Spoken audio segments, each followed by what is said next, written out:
If you want to collect form responses directly from your website, embedding a tally form is the best option.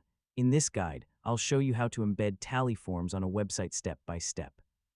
First, log into your Tally account and open the form you want to embed from your dashboard.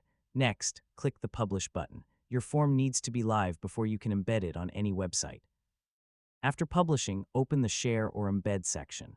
This is where Tally gives you the embed code. Now copy the embed code provided by Tally. This code is what you'll paste into your website.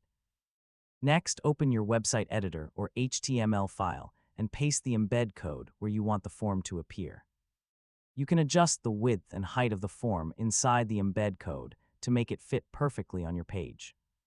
Now preview your website to make sure the form is displaying correctly on desktop and mobile. Submit a test response to make sure everything works smoothly and responses are being collected in Tally. You can also customize your form's design in Tally so it better matches your website style.